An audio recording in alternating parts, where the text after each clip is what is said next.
Bismillah ar-Rahman ar-Rahim. Assalamu alaikum. Captain retired Jahandev Hashmi, Palestine Wala, again on your video screen after a very long time. And long time from long time, I mean about 5 6 days a week.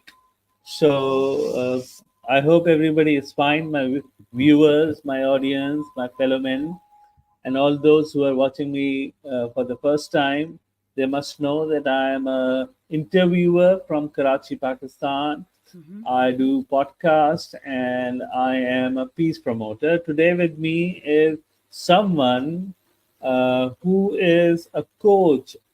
She teaches how to create peace within yourself, among nations in the world, and uh, and all around you. So she is going to define what is peace, and her name is Andrea Mason, and we will have her introduction by her own self. So, how are you, Andrea, and welcome to our show. Yes, welcome. Assalamu alaikum. Good morning, good evening, good afternoon. My name is Andrea Mason from America, born and raised in Cartel during Colombia in South America. How are you doing today? Thank you so much for having me. Thank you very much. Yes. Andrea, please tell us about your professional life. What do you do, and who are you basically? Yes. So my name is Andrea Mason. I am a certified global motivational speaker, professional speaker, and life coach.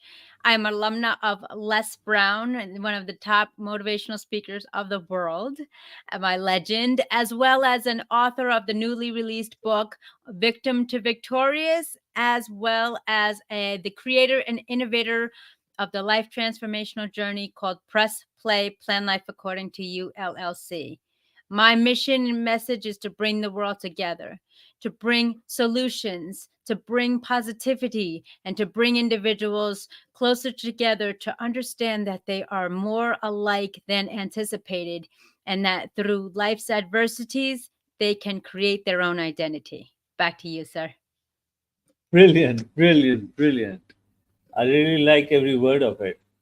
Thank you. So, all is that to bring everybody together means that trying to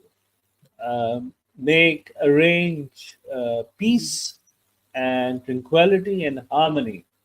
So, how do you define peace, Andrea? I define peace a complete alignment of mind, body, spirit, and soul. What do I mean by that? If we have peace in our heart and able to be comfortable with the uncomfortable, have balance, and have a positive mindset, then our intellect, our actions, and our behaviors will be well balanced. Peace can be defined by each individual authentically. Peace can be the camaraderie of a family living in harmony with contribute contributions of each other giving 100%. Peace can be a corporation with all facets of the business working in conjunction to create success, not only for the clientele, but for the clients. Peace in a world can be blurring the lines of division and rising and uniting together in different aspects, whether it's across the waters, across the borders. Remember, Jehazabib, is that as human beings, as individuals, we all want to be respected. We want to be understood and we want to be heard. We don't want to divide and conquer. Your areas of improvement may be some strengths that I possess. My areas of improvement be helpful to you. When we learn about the yin and the yang of the world, creating balance, creating peace of ebb and flow as opposed to resilience and rebellion, that to some individuals may be defined as peace. To some families out there, may be the laughter of a child. To young adults striving in this world, it may just to be understood, to be accepted. Peace propels energy active within a choice of everyone's mindset. Back to you. Brilliant. That was a great, great, great definition. Thank of you. peace. Very few people in the world would have understood how peace can be defined the way you have defined it. Thank you. And brilliant. Also, when one more question about peace. Hmm. When uh, the history says, and the books, scientific books on human behavior, they say that humans are social animals. Yes. Hmm. And when the word animal is used, it means it has violent impulses. Hmm. So, being human, having violent impulses, and sometimes, humans react in a imitation of a beast. So, keeping peace altogether, uh, continuing peace without any uh, disruptions. Hmm. How can that be arranged?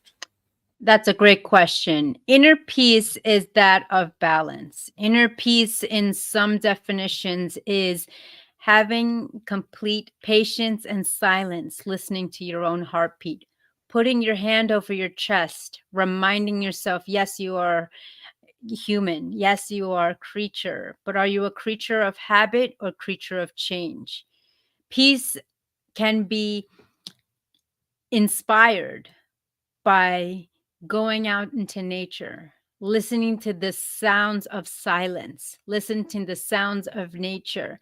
When we have violent tendencies, violent behaviors, aggression, agitation, it is usually stemmed upon disrespect, being misunderstood, or not being able to verbalize your emotions and having your emotions take over you. One of the great ways that I believe for myself, in my opinion, is through gratitude attitude, through meditation, through stepping into nature, regardless of the weather conditions, snow, rain, sunshine, getting out into the elements. We are all wired differently, but it's the matter of our choices that we have heightened awareness to allow us to be still. If you think about it, when an individual, an athlete, if you will, is training for competition, their heart is racing, they are perspiring, their mind is all jumbled, and their adrenaline, fight or flight, occurs within the mind, body, and soul. So the same thing happens of agitation, frustration, depression, or sadness and anxiety. When we don't have the solutions, when we don't have the answers, when we don't have the ability to be understood or listened to, we get frustrated. We want the attention, but then we have to be mindful of the intention that we're emulating to people around us.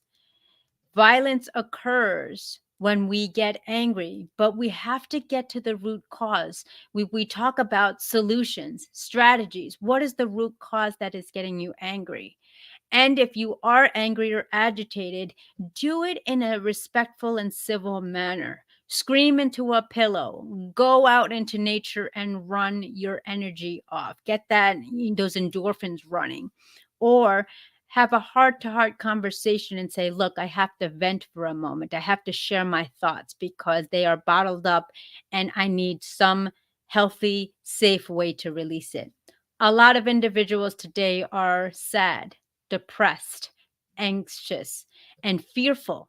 But the underlying cause of that is anger. And if we don't attack and face that anger, it will escalate into violence, warfare, chaos, abuse, and so forth. So we really must allow ourselves to recognize the emotion at hand, do a 3 to second question. Why am I angry? Why am I mad? Why am I sad? And then ride that emotion out in a safe manner. Back to you. Well, this what you're saying is ideally speaking very true, and seems to be very the only way how to make yourself calm and tranquil in a situation where there is a lot of reasons to become volatile. Mhm. But once you are in that situation, and Mhm. when there is a situation where hostility is just giving you the insightful spark to, to burst out Right. and to become annoyed or angry or Mhm. furious to someone on someone. So Mhm. at that particular moment, when there is a flashpoint, to be calm and retrospect and to introspect and think that Mhm. to hold yourself, I think it's quite difficult. Are Yes. there any exercises? Are there any, ways you can develop that much of control on yourself that you start, uh, practicing that on that moment you do not react the way you usually react or normal people would react. Right. And that's exactly it. A lot of us individuals, that takes a training process. It takes a gradual progression to learn the techniques and strategies and solutions. If you want to go back to the basics, some of the key components that can be applied immediately in that 3 to 5 second anger is focusing on your senses, focusing on your breathing. It takes 3 seconds to take a deep inhale, hold it for a few seconds, and release. It's amazing. We take breathing for granted, and a lot of us are doing it incorrectly. But if we have the moment to say, wait a second, give me 3 seconds in and out, it changes the chemical makeup in your mind and in your body. So if you don't have the time to have the tactics and you want to refrain from reacting, then respond. Allow yourself to be silent. Allow yourself to do a count three breathing exercise, or allow yourself, sometimes individuals step aside and go to the washroom and wash their face with water. That is a quick stimulant to the body. If you put cold water on your face, it kind of readjusts and realigns your thoughts. Now, do we have that opportunity at every expense? No, we may not have access to the bathroom. We may not have access to the water. So that's why I revert to two particular tactics that I use: taking a deep breath in, extending your diaphragm and chest, introverting your stomach, and breathing out as slow as possible, like you're blowing a candle. The other opportunity is to just say the word happy. You cannot say the word happy without putting a smile on your face. Those are, in short, the 3 to 5 second rules or techniques that you can learn. Mindful breathing, as well as smiling and just saying, you know what, this is not going to hurt me. I'm going to be happy. And then that will change your adjustment, just smiling with those muscles and the mindset of how you feel when you say happy. Those are the quick fixes. Well, normally, once you are in a confrontation, it is not that you yourself is the only person who is like making the hue and cry. It is the Mhm, other person also, mhm, individual, mhm. or the one person or many persons. Right. And in The, that regard, if somebody is getting you agitated, angered, if they are making you cry, this is another tactic to use, is to address them. This is how you made me feel. You said this and it hurt me, or you said this and it wasn't, I didn't appreciate it. But what happens again is that our reactive mode and is a reaction mode quick. We get angry, we get defensive, we get physical, we get violent. So it's really taking that initiative to say, hey, that I don't appreciate what you said. Hey, you respected me. Or, you know what? Just stop. Even telling somebody just stop right now because this is not going in the direction that I want it to go. These are simple techniques. Again, we have to start small, in small spaces and small increments. When somebody is bullying us, abusing us, neglecting us, degrading us, we have to take that initiative. Okay, what is something I can do right now? I can say stop. I can walk away. I can say, this is how you made me feel. Or I can just say, wait a minute, and take those 3-second breaths. Those are the immediate right now. And sometimes it's not a matter of making that decision, but the best one to do is just say, wait, and just take a deep breath. Because when you regain oxygen and then you release the carbon dioxide, that allows your chemicals in your body to shift a bit. Back to you. Right. Okay. So this is what you should do when there's a, situation where you are being, you know, Mm-hmm. instigated, Correct. agitated. Yeah. Mm-hmm. So one more thing. Mm-hmm. Once you are done with it, once you are done with your this exercise of taking 3 breaths in 3 seconds, and you check yourself and Mm-hmm. uh, are able to calm.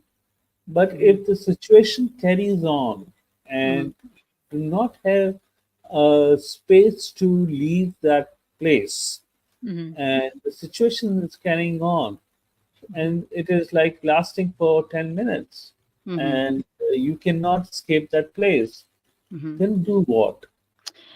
The next opportunity on the next level, if that 3 to 5 seconds doesn't work with the breathing techniques and it still instigates, it's easier said than done, but you're asking for solutions, which I'm providing.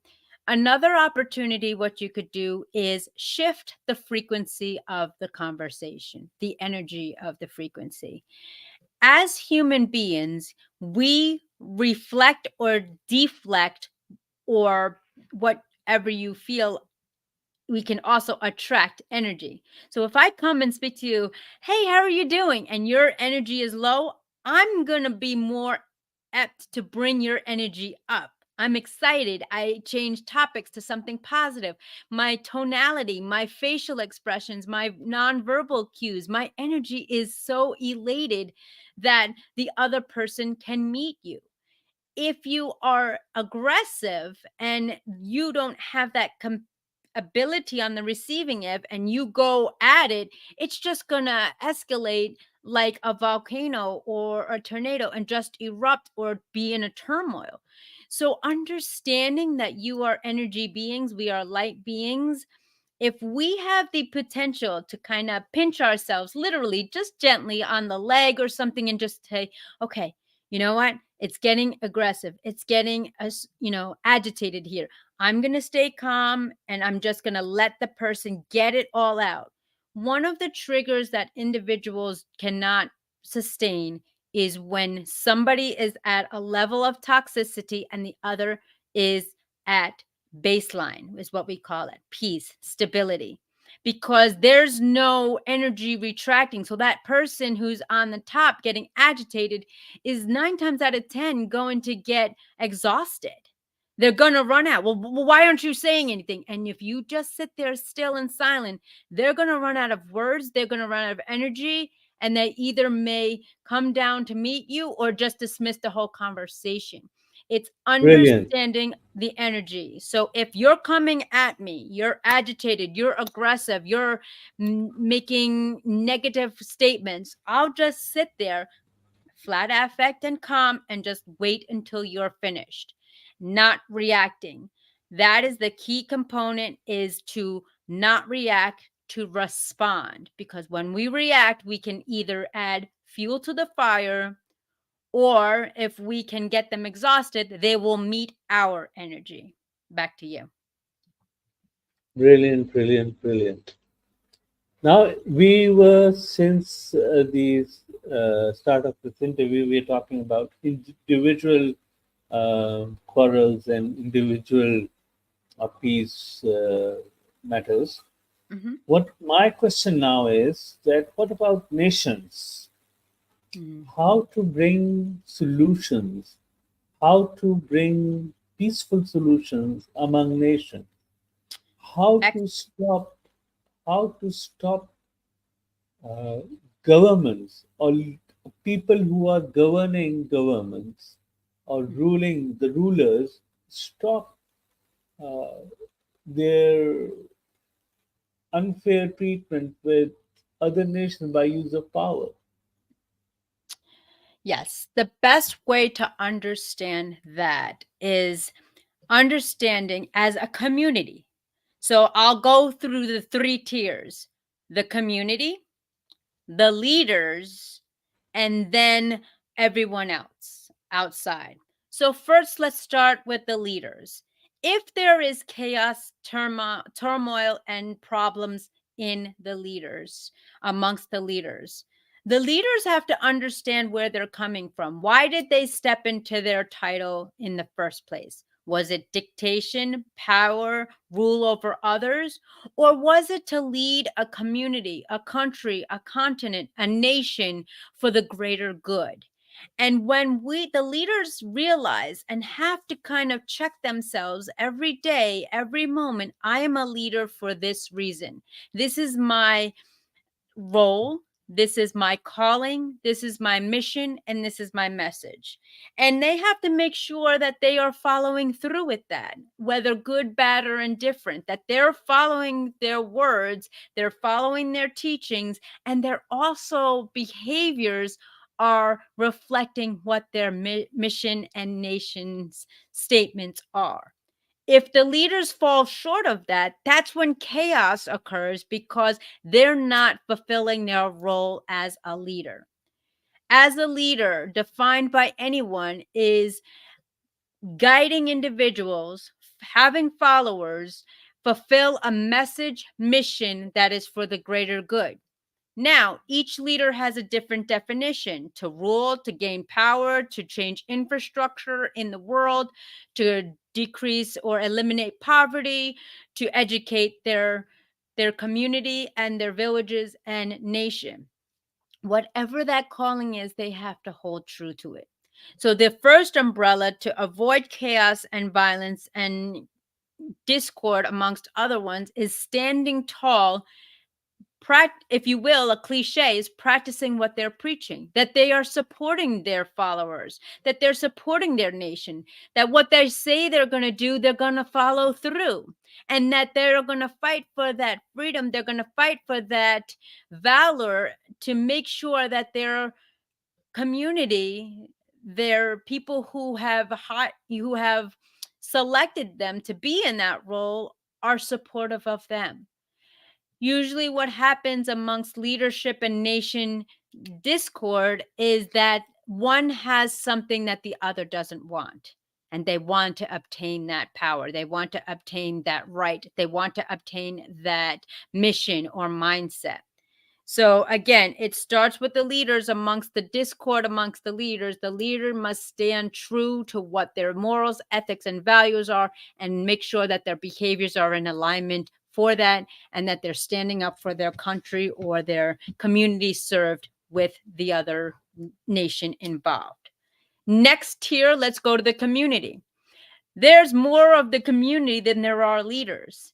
And the community has to be the voice expressing their needs, expressing their wants, expressing their concerns, and saying, this is what we're deserving of. This is what we're looking for. And as a leader, we're going to elect and support you to make sure that is fulfilled.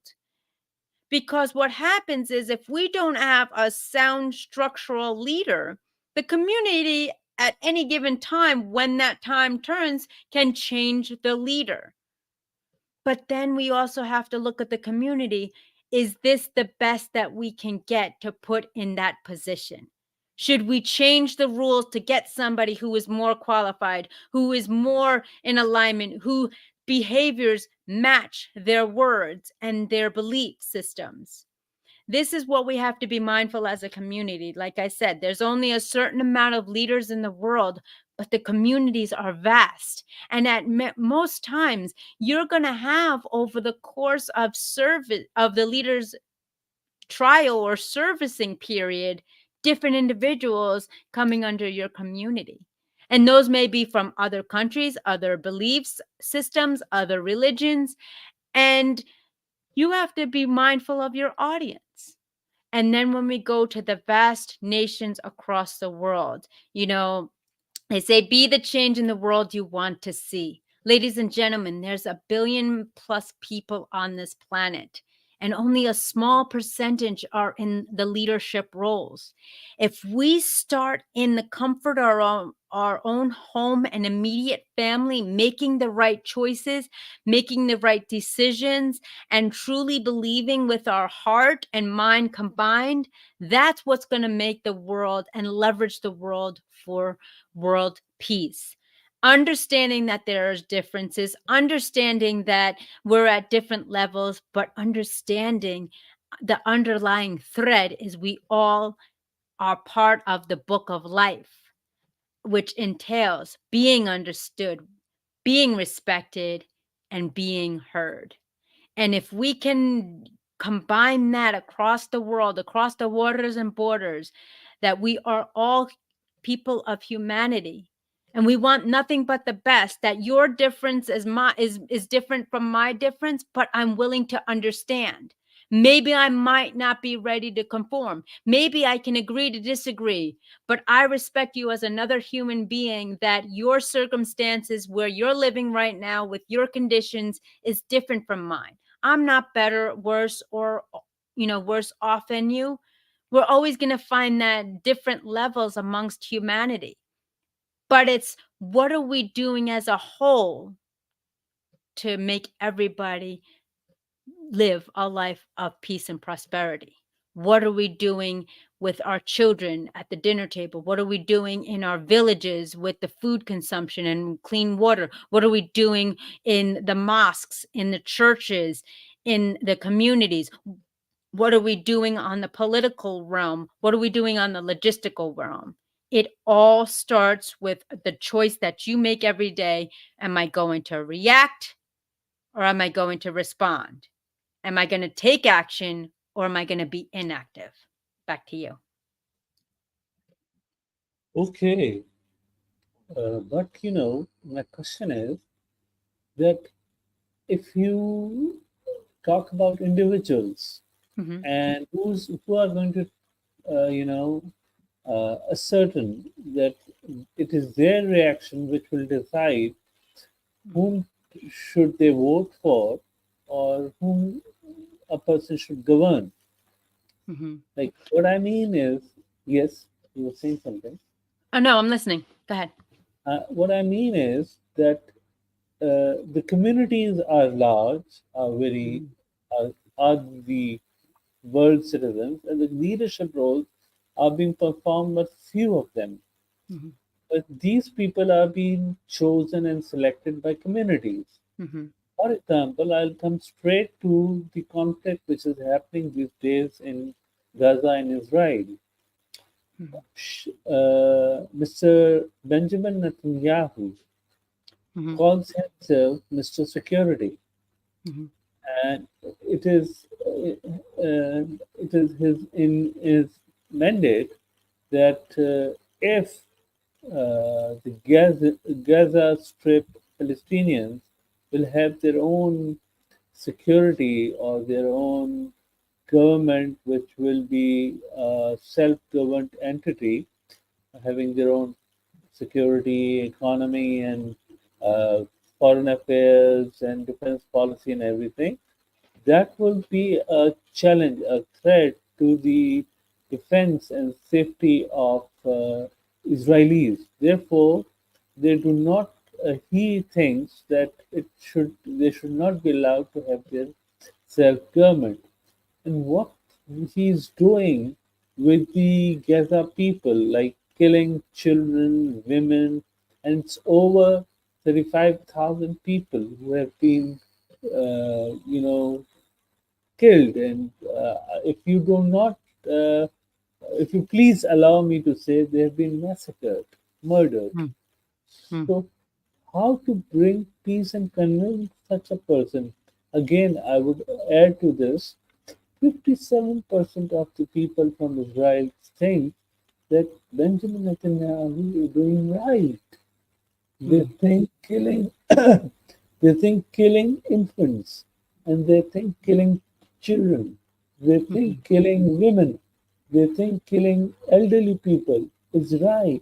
That is legitimate, and it is their alienable right mhm, to, you destroy the whole uh, place. mhm. What do you suggest to such kind of people? Their These attitude. Yes, these individuals, I don't know them personally, so I'm not at liberty to say that. But as understanding and studying social work and psychology, there is some sort of misunderstanding or just an something has happened that hasn't been addressed. And are people addressing these acts of negativity, toxicity, and taking lives, are they being addressed by the individual? Are there individuals out there that don't have emotions and just, you know, perform faceless acts and do things? Of course, there is negativity, but when we get to the root cause of human beings, we are kind by nature. It is something that has triggered them to act in this manner. It's not everyone has this ability or eager to do this. And what is happening is that similar acts, history repeats itself, unfortunately. So, what are we doing to educate our children, to educate our countries, to educate our community? How are we educating them about mental health? And this is a huge concern that it goes all over the world. Mental health, stability. Is it a lack of needs? Is it envious act of other people? Is it the inability to have emotions because of traumas and dramas in their lives? I mean, you look at the jail cells and the institutions, those individuals weren't born negative, something had happened, or there is a chemical imbalance that occurs to affect their mindset, to listen to voices, to act in a negative way. So I believe the way that we can really address this is at being more active with peace, with mental health, with wellness, mindset, and nutrition, and what a healthy lifestyle is for individuals. Because what happens is when we look at anything today, you turn on the TV or a screen, it's a lot of toxicity out there. And what happens scientifically, toxicity and stress and anger and frustration affects your immune system.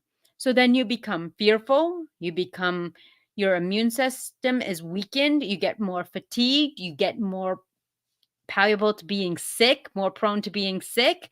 So what we need to do is really learn and collaborate with individuals on how we can have more peace conferences, how we can be more proactive in helping the individuals with the mindset, having being more aware of our own emotions. Are we going through the emotions, or are we letting our emotions control us? And the only way that that can happen is like individuals like yourself and I having more frequent conversations. If you look at the media today, it's very violent, it's very toxic, and a small percentage is focused on the positive. I remember before the world changed and being two dimensional, but having the access and easy accessibility to connect with people worldwide, I had a different perspective on different countries because what I was notified or what I was watching or what I was taught. So if we have the capability to speak more on mental health, speak more on wellness, speak more on violence, how we can diminish violence in our everyday life, whether it be media or in our backyard, and we can address the emotions at hand and getting to the root cause, that proactivity wishing can decrease the toxicity of the world, because a lot of people, as mentioned earlier in this segment, will then may have the upper hand or may have the advantage, if you will, that 1 to 3 second moment. You know what? I'm not going to be toxic right now. I'm going to take a few seconds and really think before I speak, and having that heightened awareness of your body makeup. I remember when I unplugged from social media, from TV and radio and newspapers, I was more at peace. Going back to what we said at the beginning of the segment, I'm able to know, you know what, there's certain things I can control and there's certain things that I don't have control.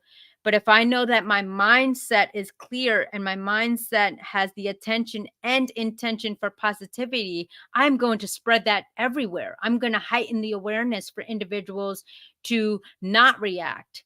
So, getting back into, is it acceptable for these acts of behavior? No.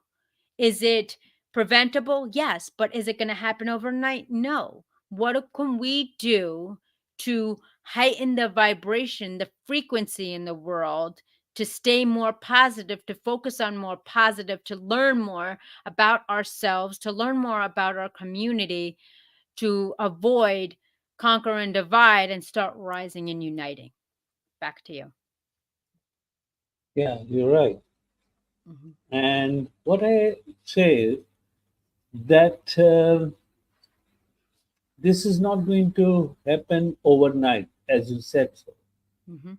And but what is happening, where it is happening, is there any work being done to once and for all make the world understand that by fighting with each other, by killing each other, by damaging and doing the massacres and the genocides and the massive destruction and inflicting massive de- destruction on each other does not earn you any good. Mhm. And that uh, is there any? I don't think so that United Nations, which is the world biggest organization, recognized to end conflicts and do good for the human being, is Mhm. also playing its role, impartially. Mhm. And they're not. I don't think so. They are uh, taking their uh, candid. I think Mhm. they're biased. Mhm. So And it's gonna take some time. Like I said, unfortunately, history repeats itself. We're not learning from it. We're habitual rituals. We're creatures of comfort. And if you think about it, what are we doing proactively? How many movie shows, how many TV shows, how many video games are focusing on positivity and harmony? Think about it. Everybody is somewhere along the line. There's violence, toxicity, drugs, malicious behavior, malicious intent. The foods are now being, sugar is a huge concern. People are now feeling more lonely after some time because we live now in a two-dimensional world behind a screen. We're not getting out into nature. We're not getting out in three-dimensional communications. So we have to be mindful. What are we doing that we're teaching the future generations, learning from the older generations, that we can speak about cohesively and constantly? Because if you look at the media today, how many peace conferences are there? How many peace offerings are there? How many connection of bringing the world together is there? If you look it out, it's always about competition, especially in the States. It's always a competitive game, and you have to be better, bigger, have more money, have more likes, or whatever. And if we stop competing with each other and start learning from each other, that's going to be the pivotal moment. But again, it's It's a choice of everybody. They have a choice to be active or not to. And unfortunately, a lot of individuals are giving up. They don't have any faith. They don't want to do the work to make things better, and they're merely existing. So where does that start from? That starts from the mindset within. But how many people are talking about this? Well, I spoke about, I think it was 2 years ago, I spoke at an international peace conference. When was the last time there was one? When is, who's making the initiative to bring more positivity to the world? You look at the motivational industry, the global motivational speaking industry, yeah, that's only a niche. But the rest of it, you turn on the TV, you turn on your iPhone, you turn on your laptop, the rest is toxicity. So it's making an investment in you on how are you going to invest in yourself and make the change. Be the so change and apply the change. my question is, do anywhere in the world, any organization, a recognizable organization, has a charter for the entire world, a Mhm. charter of peace, that these are the ways you can achieve peace, the whole world can do it? Because Mhm. there is war between Russia and Ukraine. Mhm.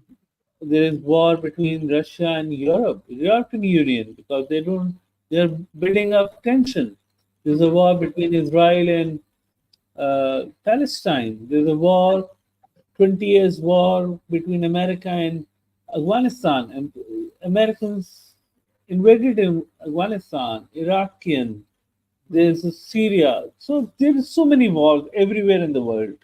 Right. So is there any something we can do to make understand these communities, this is not the community, the rulers, these agencies, that by doing this you are just uh, you know $2 trillion is Mhm. spent every year to on Mhm. weapons, Yes. on ha- on making things to kill each other.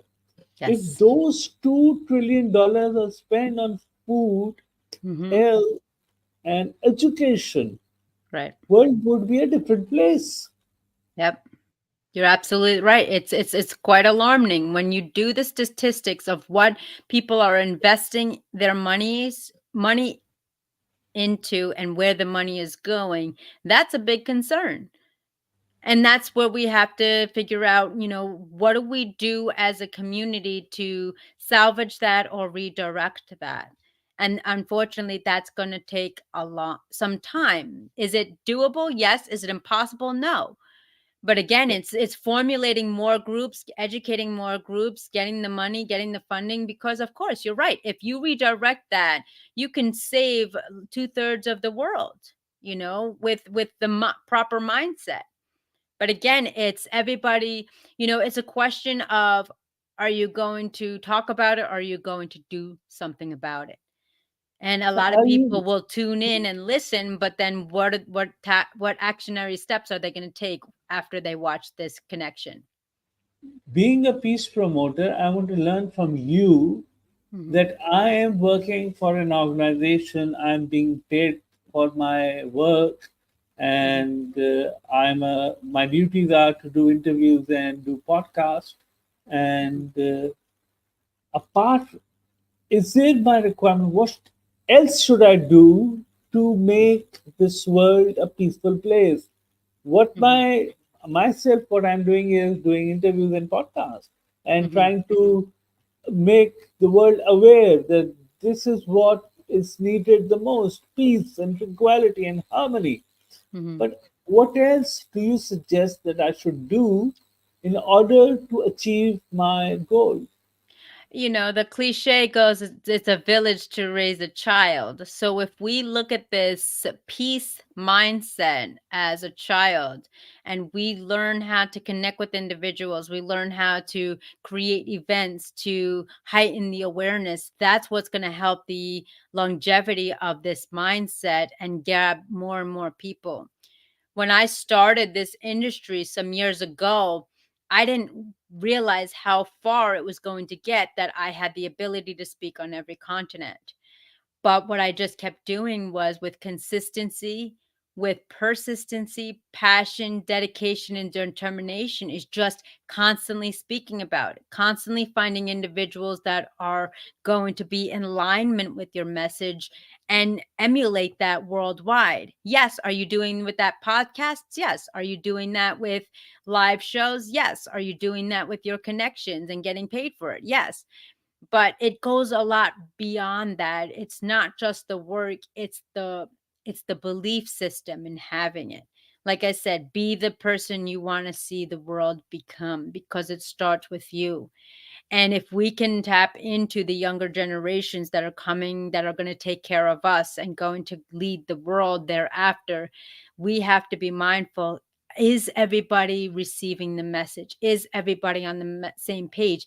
And opening up the panel, if you will, to other individuals on their insights. Because in one perspective, we have to understand, when we connect with individuals, we may have believe that they have the same intention, the same perspective, the same perception.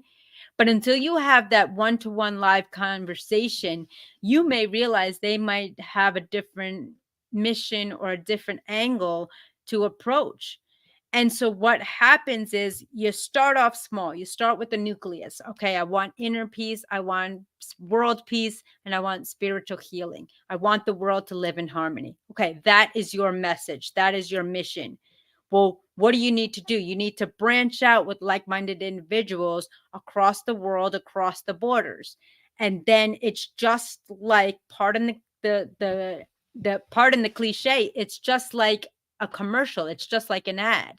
The more and more you say it, the more and more people are going to get in tune. The more and more people are going to wear it. So that's the beauty, that technology can be a treasure. Hey, did you see the connection between Andrea and Jahazib? Did you see the connection between A and B, or C and Z, or this country and that country? It's a rippling effect, but we have to be patient. We have to persevere, and we have to show progress. And so the next step of what you're doing is just keep adding on to your network, and keep having it, even if not regular, common, so people know to tune in on this day. This is what he's going to be talking about. This is who he's going to be talking about. And this is the action steps that your audiences can take into effect. And that's how it will grow. Now, okay, that's very much logical what you said, that continuous perseverance and your persistent and Yes. consistent struggle towards your aim, and not giving up, and just having a determined uh, uh, struggle to achieve what you're trying to achieve, would one day take you to a position, bring you to a position where you can say that I have done something for it, what I was Yes. inspired. Yes, and one of the difficulties with this, we have to be mindful, is that not everybody's going to believe or follow along. And that's the frustration, because in your heart of hearts, wouldn't you want a place to live in harmony? Wouldn't you want no wars? Wouldn't you want everybody to get along? Just like John Lennon said, imagine, imagine the song Imagine a world where everybody gets along. And it is doable, because if you go to a concert, if you go to a sports event, if you go to a religious or ceremonial event, you may have individuals of all walks of life. But unfortunately, the reality is, as soon as you leave that event, it goes back to normal. Everybody's different, everybody's competitive. So the more you share and show your message and mission, the more you can only bring awareness to other individuals. But So in I the think, end is the choice, that what are they going to be proactive or not? so that means you are saying that individual to individual, all human beings have separate behaviors, separate psychological attitude, psychological mindset, and once they are joined together at a place for certain time, they may react collectively. But Mhm. once they leave, they are different people segregated to different attitudes. Yes. I For mean, if you that, think about it, you go to a sports event, you're all cheering for the same team, and then you get in the parking lot, somebody cuts you off, you're on road rage. So yeah. it's the mentality.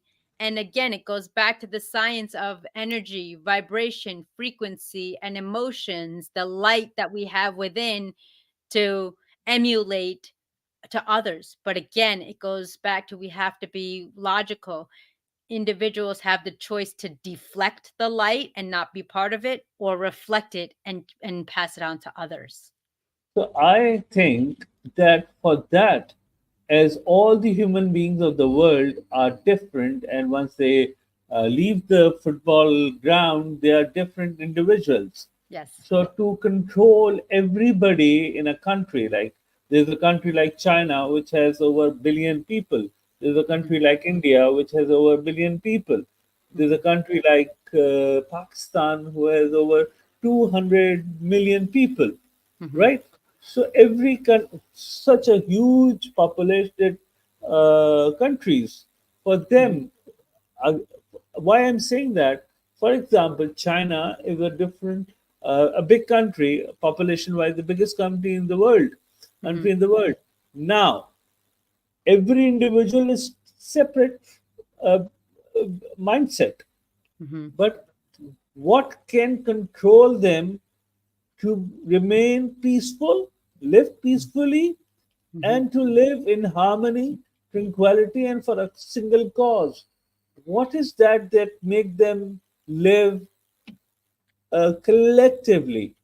It's the structure of the leadership, good, bad, or indifferent. Because if you go to certain areas of the world, a lot of the individuals, the communities, the villages, the commoners don't have a voice. So they are resistant to voicing their opinion. They're penalized, they're reprimanded, they're isolated. So that's why I had mentioned earlier on, start reassessing your beliefs, morals, ethics, and values of your own self. Have that conversation with your family, have that conversation with your friends. And when you realize it's different from the leaderships, that's when you start sharing the message. That's when you start becoming communal and saying, hey, wait a minute. This is how I feel. This is what I believe. To get the heightened awareness to take some individuals that are vulnerable or fearful out of the darkness. And I do that, for example, an analogy would be having the victim mindset. I was a victim of abuse and bullying my whole life outside of my home.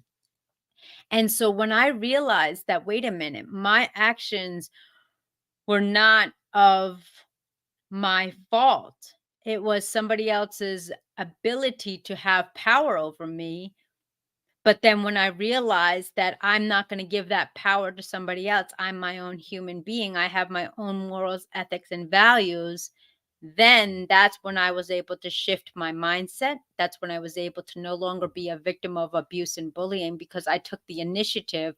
What is it that I want to be? What do I represent? What is my message and what is my mission? And when I felt confident enough that that was who I was, that was my brand, authentic, acting with integrity, and being the face of change of mental health, I stepped into that role and follow that mission to this day. I live by being authentic. I live by not allowing external influences have influence upon me. Is it going to happen? Yes, but I can control and limit what comes into my mind, body, and soul. And not everybody has that ability. I'm not saying that's an option for everyone at this stage of the game. It may be different for everyone. I'm not better than anyone. I'm just saying, as a human being, as a woman of humanity, that I'm able to now carve out my own identity through life's adversities. Yes, I'm a Latin American woman. Yes, I'm adopted. Yes, I grew up in an affluent, community in America. But my definition of who I am is totally different from what it was from the community, because I found my belief, I found my value with my passions were. So if we have these type of conversations, Who are you? What do you stand for? And what is the legacy you're going to create after you cross over? Those are the conversations that are going to build communities that are going to have a rippling effect and legacy into generations thereafter. Now, if you're living in a community where everything is in power over you, sure, to a certain extent, but that doesn't dismiss your choice or right to have the thoughts and beliefs and actions that you do in your daily life, whether it's in the corporate field, in the workplace, in your family, or in your community. So we have to look at the big picture. Yes, there's a lot of power and control and competitiveness in the world. But what can I do right now at this moment to make sure that my message and mission are carried through? And once I define that, what is the next step of connecting with other individuals who have my like-minded views? Then the next step, how do we build a community and share that with the world? And just keep on going. But it starts with our reflection. Back to you. Right. So your story is brilliant, Thank you. and I got it. And I would ask you one thing, Hmm. that once you have your own passion and you want to value yourself according to your passion, Hmm. and that's okay. But Hmm. as we are talking about bringing peace all over the world, Yes. we need to have uh, we need to have everybody has his or her own passion, Hmm. and everybody wants to value himself or herself according to that passion. Hmm. Right? But there are few things which should be common in Hmm. order to in order to uh, live among each other, Yes. right? Hmm. So I have my own passion. I want that for example, I like to listen music, Yes. and I like to drive cars, Hmm. right? And but I should not drive my car on the road hitting others, right? I should Right. have that much of control that I ride in a way that I don't hit others, Right. right? Hmm. That lesson or that law or that thing which stops me, that is where that not to violate the freedom of others or hurt others in order living my own freedom, Right. And and and go ahead. that on a larger canvas, that is Hmm. on a larger canvas, the whole country Pakistan should have a canvas which says that you have certain limits. Every one of you has a certain limit. In that Hmm. limit you can do anything you want to, Right. but there is a certain limits, and that Hmm. certain limits should be so Hmm. refined and defined, Hmm.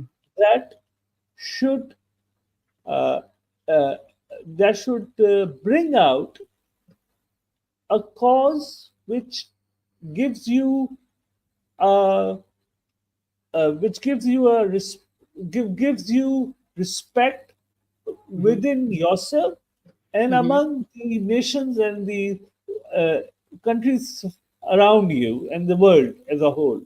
Yes. And I agree with that. We should find the commonality of the laws of respect, dignity, and respect of ourselves.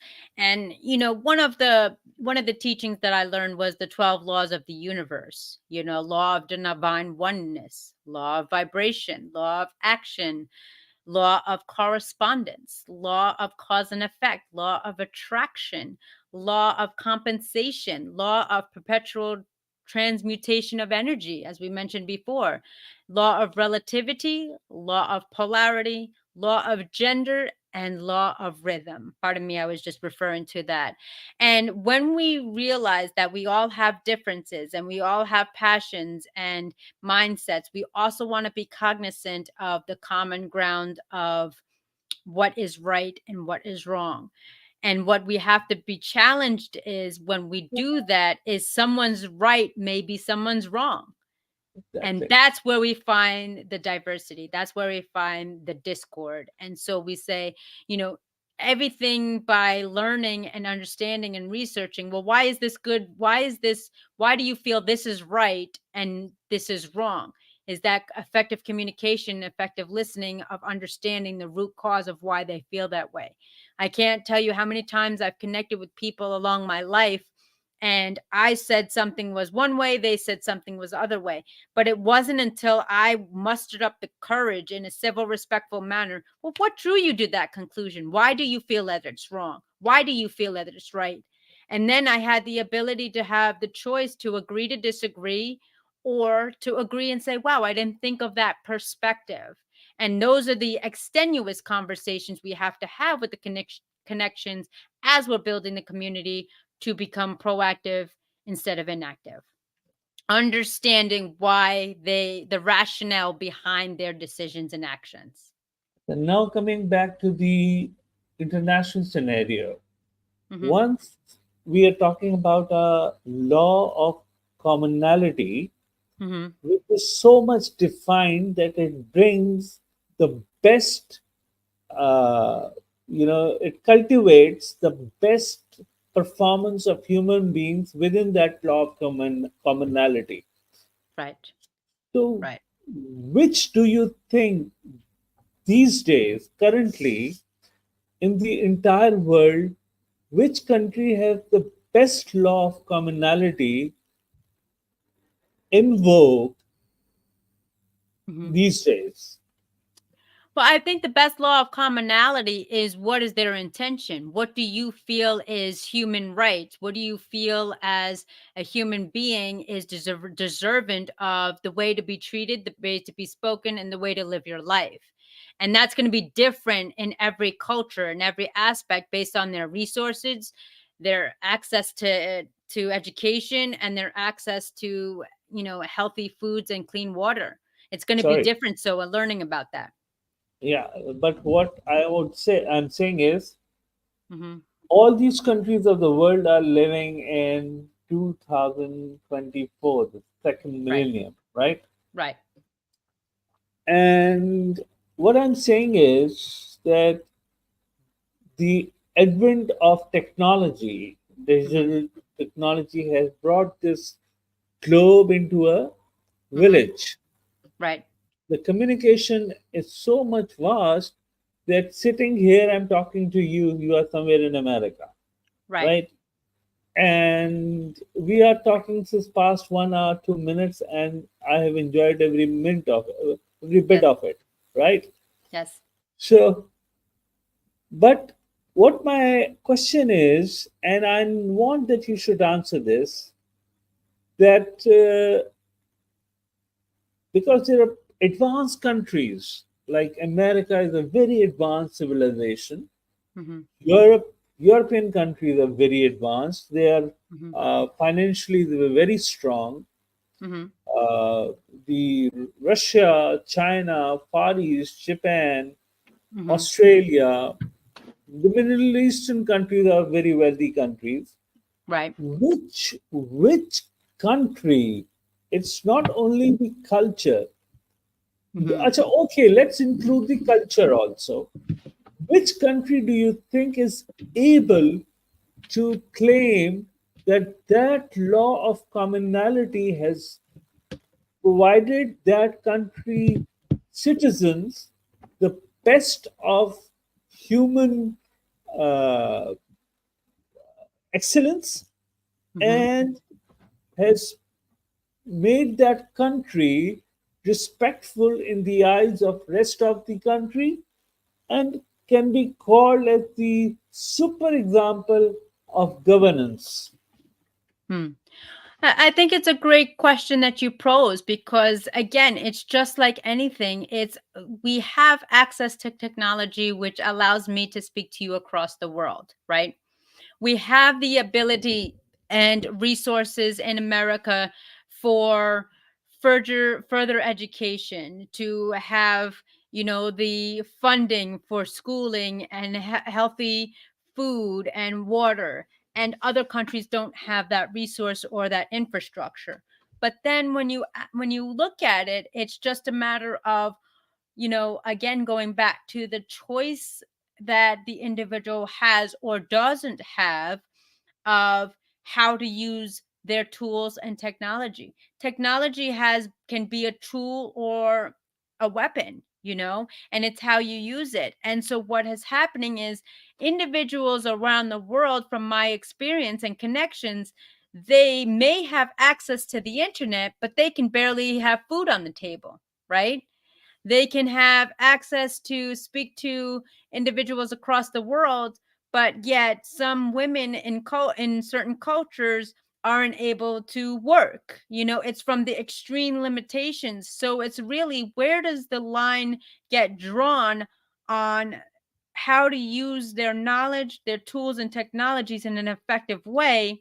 And if they don't have access to that, what steps can they take to acquire those resources? And I believe, you know what is happening is individual countries or regions such as Asia, Africa, and those areas, the yearning desire to learn is admirable.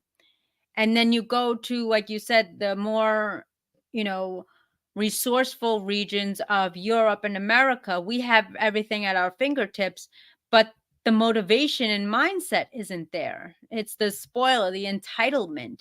So again, it goes back to the decision of the individual. Are they utilizing the resources properly? Do they have access to the resources available them to use it in the right way and with intentional purposes for a positive outcome?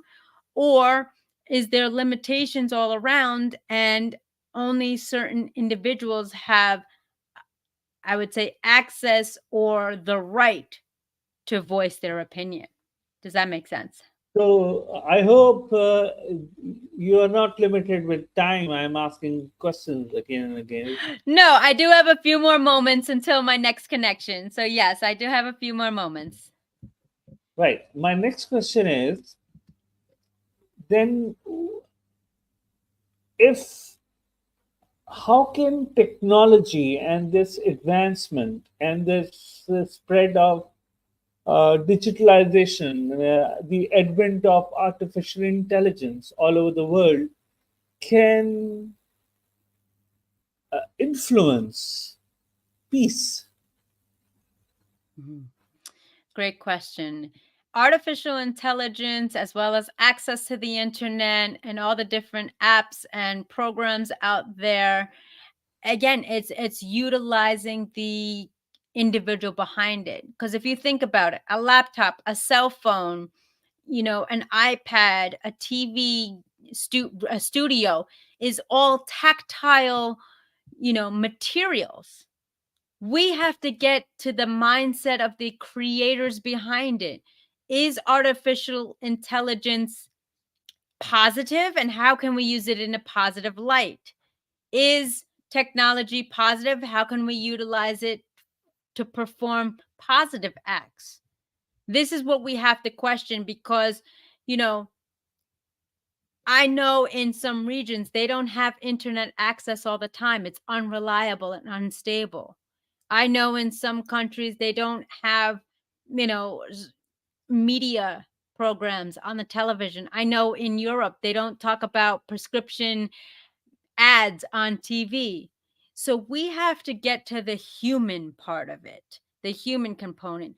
How can we embed these pieces of technology, these tools to empower and enlighten peace? Well, the first thing is virtual peace conferences.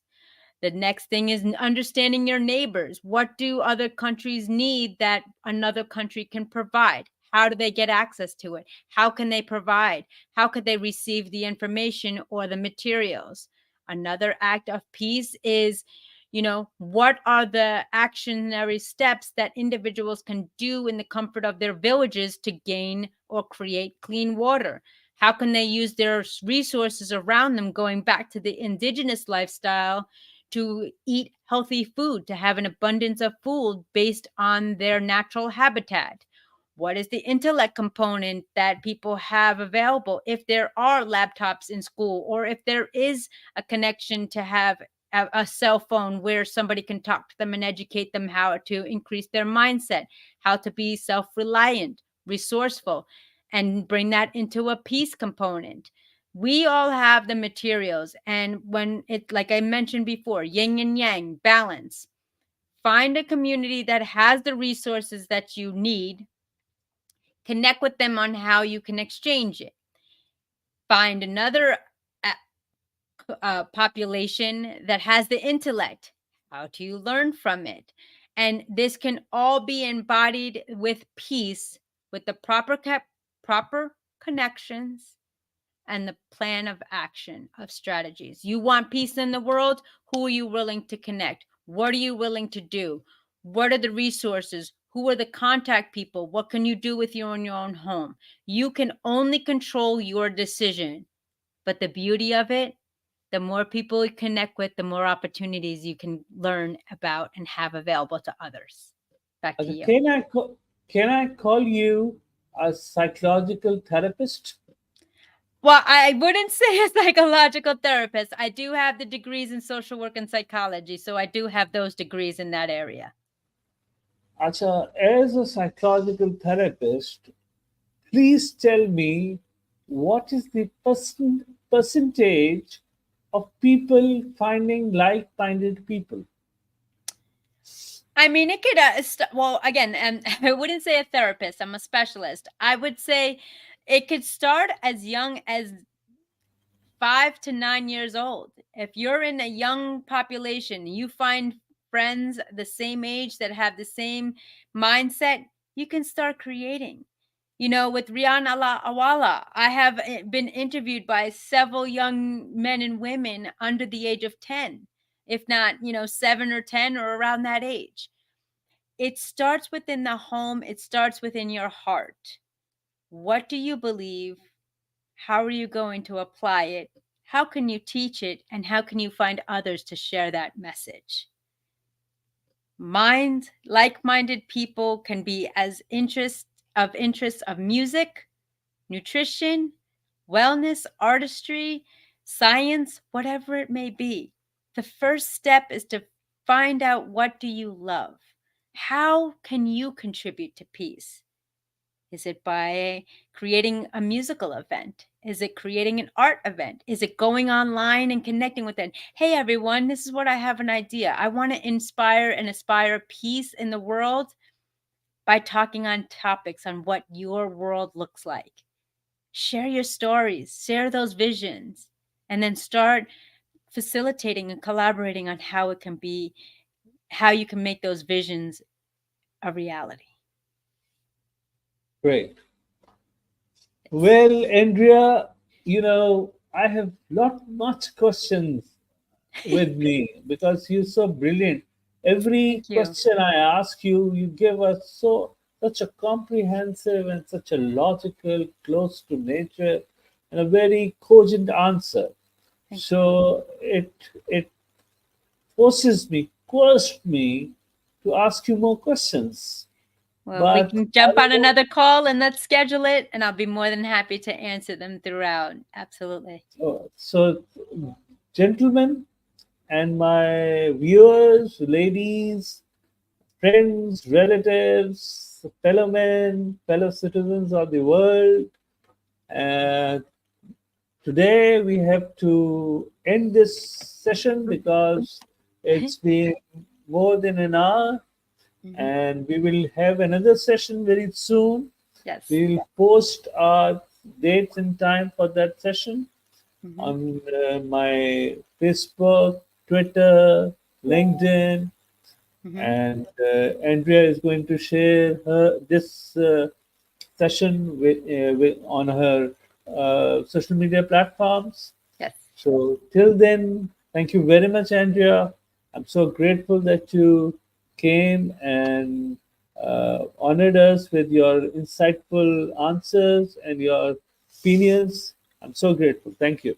Thank you so much. Assalamu alaikum. Good evening, good morning, good afternoon. Ladies and gentlemen, I welcome your connection. Welcome to interview me. I've been honored to come onto your platform and share my thoughts. Jahazabib has brought me in connections with more people than possible.